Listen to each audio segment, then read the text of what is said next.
Well, hello strange people, and welcome back to the channel. I hope you can hear me over the sound of the river.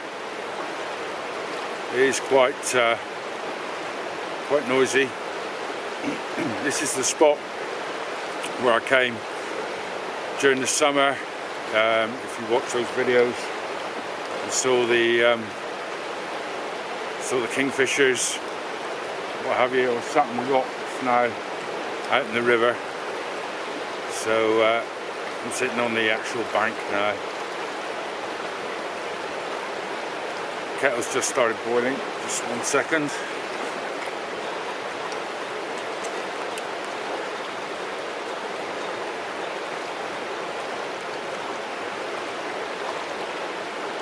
Lunch is calling in the woods.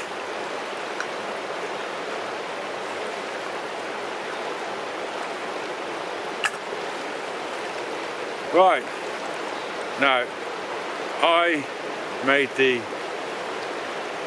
ridiculous comment that I would do a review on this, because despite the fact that I'm a weird beard and this Day-Glow Derrick piece of kit came into my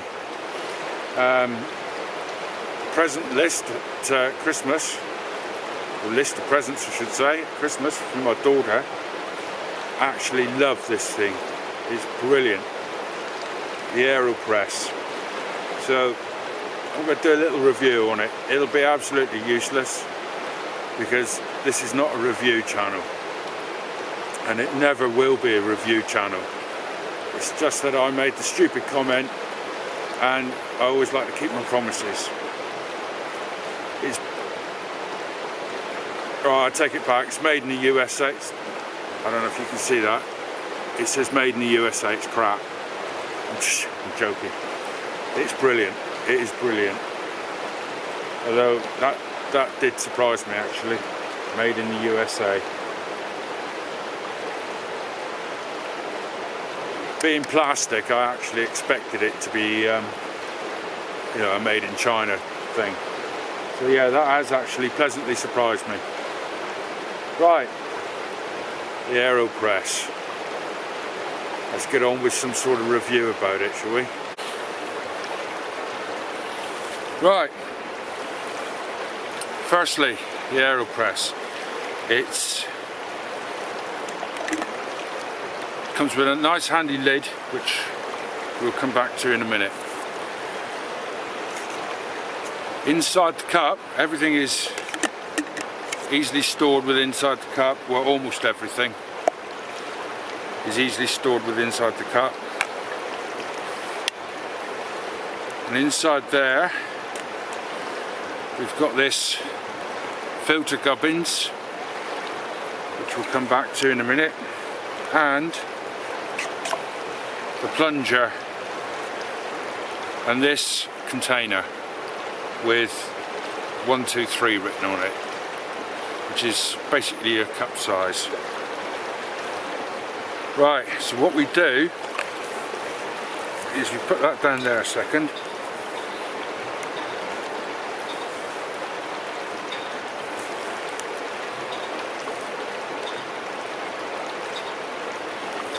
Lunch is calling, but I can't see him. Right, what we've got is this little container here, which, me being a ham-fisted spadoofer, as Nobby would say, managed to break. And inside we've got our filters. So we'll just take one of those filters out. Now, I've got a problem that I never read instructions, so that's why I broke that.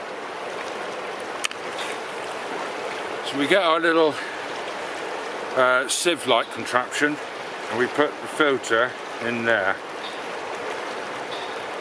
I washed this before I came out, so it's all wet. And then that goes on to this container. Very simple. So it's inside now. Put that down a second.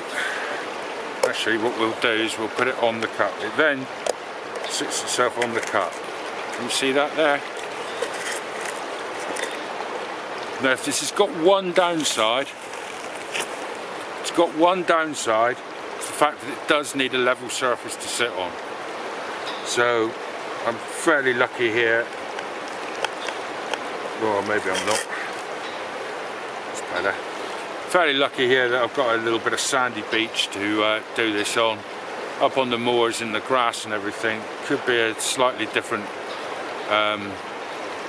problem. On a tour it's going to be alright with the stones, with the granite blocks, but if I'm camped out on a grassy area it could be a slightly more of a problem.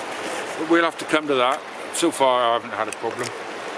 Right, it also comes with this, which I am guessing is some sort of spoon or stirring implement, and a measure, which I will now use. Oh, there's nothing like the smell of fresh coffee, is there? So I'm guessing, again I haven't read any instructions, guessing it's a level measure of coffee, which then goes in there.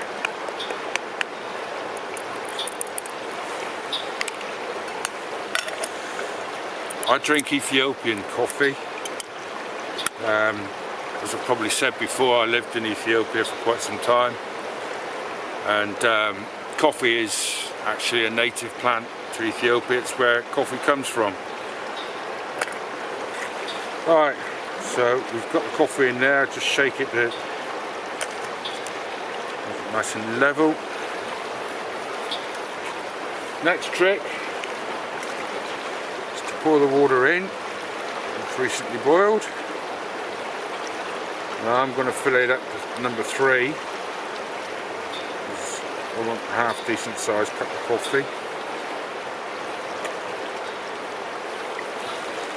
Now I'm guessing what you do, because you've got a few of the coffee grains still on the top, is you just stir it slightly.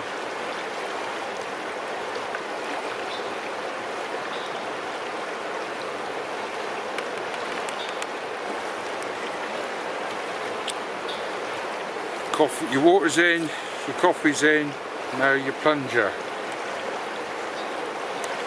It's a good tight fit, believe me. And then you just plunge.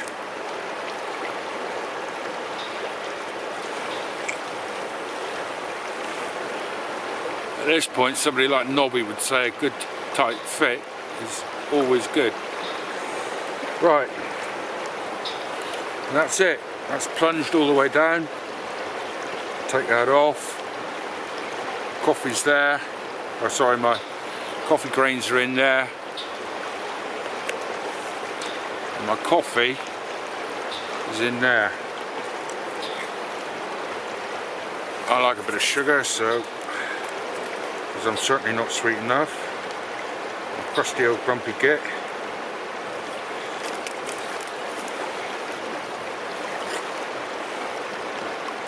Spoon to stir it.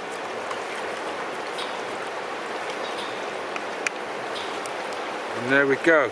And I can guarantee there are no grains of coffee in there at all. And then, because I'm yapping, I'll put the lid on.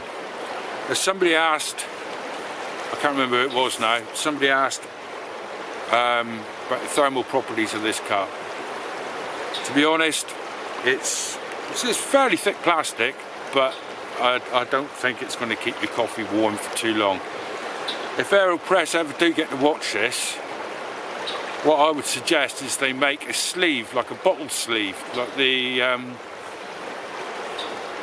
well, yeah, bottle sleeves, the beer bottle sleeves that you get. You can make a little sleeve to put over the Aeropress, and I reckon that would be absolutely perfect. But as it is, it does stay quite warm. The lid obviously keeps a certain amount of heat in. It will stop the the wind cooling your drink down, the certain amount of radiated heat coming out the top as well, so it will work to a point. But yeah, I'm very, very pleased with this, very pleased. Now this, obviously now we've got our coffee grains and our filter in there, what we do is we take off the sieve and we push down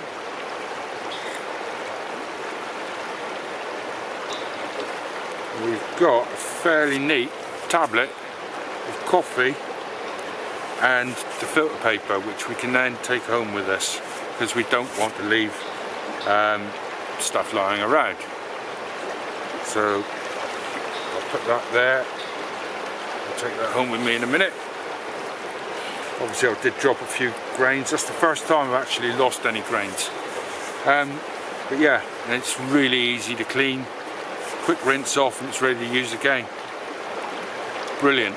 I absolutely love it. It's tough plastic. It's not something that's going to just break. It's lightweight. It's very lightweight. It doesn't, as you can see, I mean, it all fits in there, or pretty much all. The spoon doesn't. Although I expect you could probably force it in. It all fits into that, and as you can see, it's not very big at all. So I'm very pleased with it, very pleased. It's, as again, it's not the kind of Dayglow Derrick kit that I would normally take out with me, but I'm not going to argue with this. This is brilliant. Absolutely brilliant, and I'm spilling it now. The lid's not spill proof, but it's certainly going to keep some of the heat in. So there you go. And that is as near a review as you're going to get. What I will do is I'll link Wild Camper's review that he did on this, because it's much better than this rubbish. But I'm very pleased with it. I keep saying that, but I am.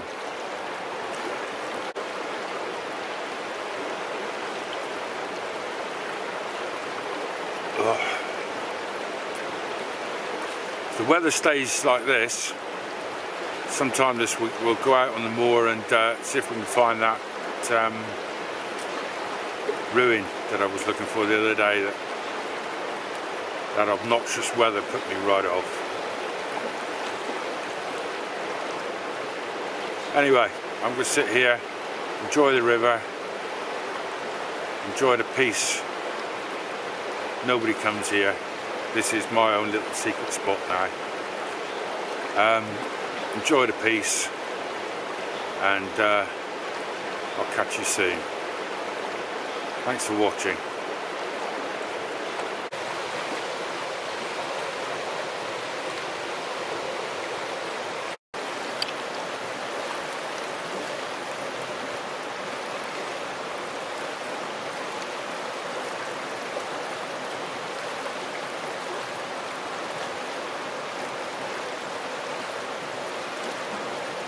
I forgot to add, because I am a complete and utter numpty, that the kit comes with 350 filter papers, so more than enough for a while. Anyway, I'm going to head home because I live there. Catch you on the next one.